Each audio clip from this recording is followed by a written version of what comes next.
আন্তর্জাতিক যোগ দিবসের দিন পশ্চিমবঙ্গ সরকারের রাজকোষের একটি বিয়োগের কাহিনী আপনাদের শোনাবো।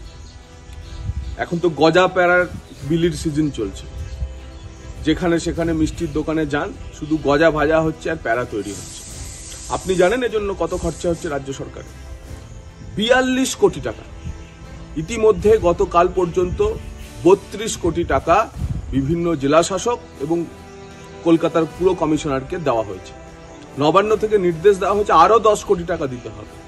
রাজ্যবাসীকে জগন্নাথের মহাপ্রসাদ হিসাবে 42 কোটি টাকার গজা এবং প্যারা খাওয়াতে চলেছে রাজ্য সরকার। ডিএ নেই, শিক্ষকদের চাকরি অনিশ্চিত, গ্রুপ সি গ্রুপ ডির ভাতা বন্ধ হয়ে গেল। চরম যখন এক অরাজক পরিস্থিতি, আর্থিকভাবে দুর্বল। ইতিমধ্যে 4000 কোটি টাকা এই মাসেই লোন নিয়েছে রাজ্য সরকার, তার মধ্যে 42 কোটি টাকা শুধু গজা এবং প্যারার জন্য।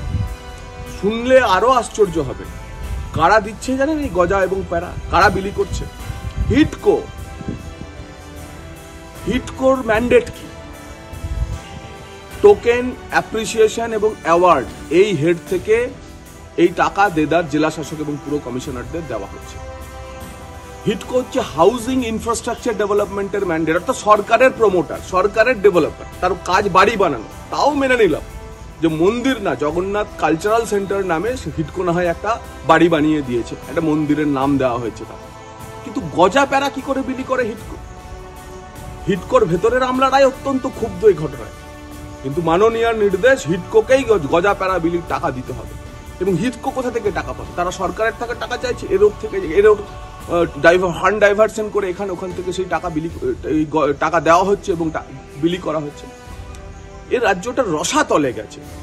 আমাদের প্রশ্ন, হিটকো বলুক এই 42 কোটি টাকার গজা প্যারা বিলির টাকা ম্যান্ডেট তাকে কে দিয়েছে? কোন সরকারি নির্দেশ তাদের আছে? এবং তাদের যে কার্যপ্রণালী, তাদের যা কাজ করার জন্য তাদের যা আইন সিদ্ধ যে কাজ, তার মধ্যে টোকেন, অ্যাপ্রিসিয়েশন, অ্যাওয়ার্ড দেওয়ার নামে গজা প্যারা বিলি তারা করতে পারে কিনা? তাদের গুণমান পরীক্ষিত হয়েছে? আমরা জানি যে মুর্শিদাবাদ সহ বিভিন্ন জেলাতে যে মিষ্টির দোকানগুলোকে এই গজা প্যারা বিলির জন্য বরাদ দেওয়া হয়েছিল, তাদের কারো ফুড সেফটি লাইসেন্স ছিল না। অর্ডার আগে দেওয়া হয়েছে, পরে 24 ঘন্টার মধ্যে অ্যাপ্লাই করিয়ে তাদের ফুড সেফটি লাইসেন্স নেওয়া হয়েছে। আমরা এ নিয়ে বিশদে আরো আসবো, গুণমান নিয়ে আরো আসবো। কিন্তু একটাই প্রশ্ন, যে 42 কোটি টাকা হিটকো কিভাবে গজা প্যারা বিলির নামে বিভিন্ন জেলা শাসক এবং পুর কমিশনারদের দিতে পারে? এই অধিকার কি হিটকোর আছে? প্রয়োজনে হিটকো যদি জবাব না দেয়, সরকার যদি এর ব্যাখ্যা না দেয়, আমরা হিটকোকে আদালতে টেনে আনবো।